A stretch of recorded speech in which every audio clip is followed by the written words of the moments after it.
Sir, good afternoon. Just a clarification. Kong Joel, what if the Vice President opt to stay gaya ng kanyang ginawa last night, even without the electric supply in the office of Congressman Pulong, then anong gagawin? Trabaho po yan ng ating Sergeant at Arms. Kayang-kaya na po ni Mr. Sergeant at Arms yan. The Honorable Duterte to find out what's going on, what's causing the delay. At about 11:30 p.m., I personally appealed to the protocol and the security of the Vice President at room 304 if they could possibly already leave the premises, as there's always a practice during long weekends that we turn off power in all our buildings. You will note, if you will go around Congress during Thursday na walang pasok ng Biyernes, Sabado at Linggo, ino-off po talaga natin yung power. One, it's because to save on energy dahil centralize ang air conditioning.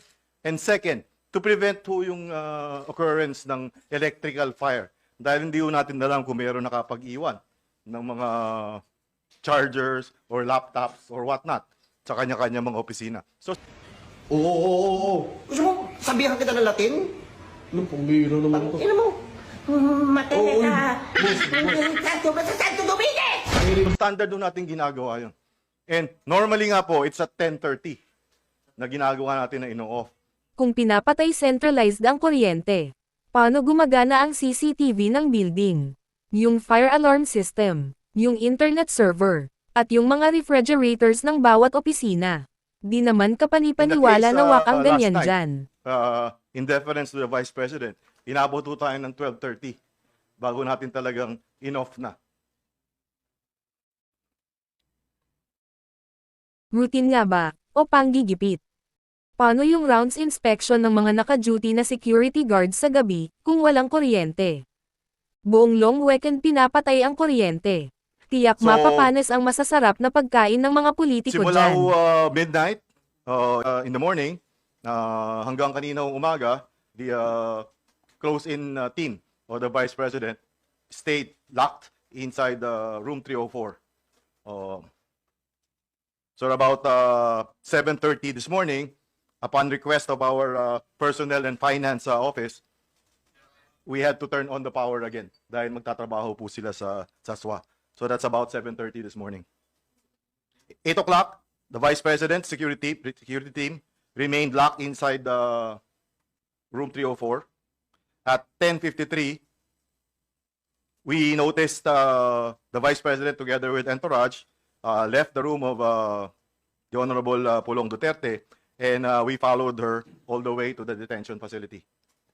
At 11:07 this morning, the Vice President was allowed by the chairman of the Governance Committee to visit and once again discuss with Attorney Zulaika Lopez at our House of Representatives Custodial Center.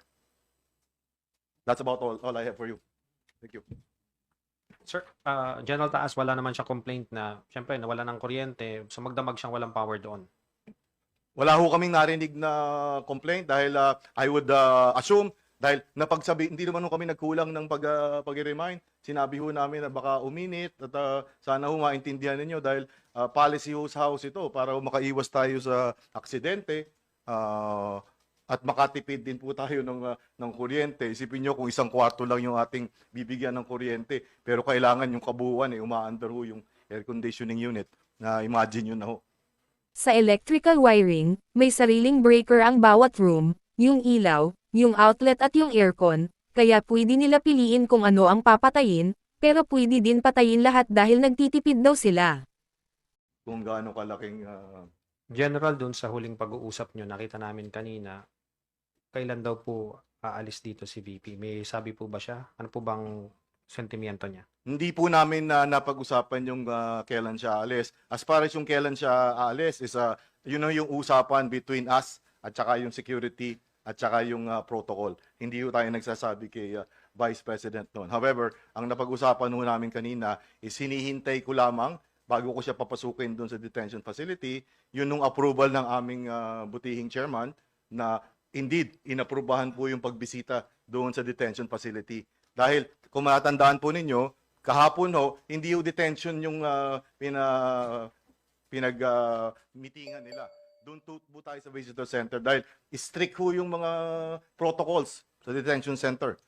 Kaya ho, mas maganda doon sa kabila. Yun ang pinag-uusapan namin. Sabi ko, baka pwede po na doon tayo sa kabila. Pero minarapat ng ating Vice President na Tito. At inaprubahan naman nating Chairman.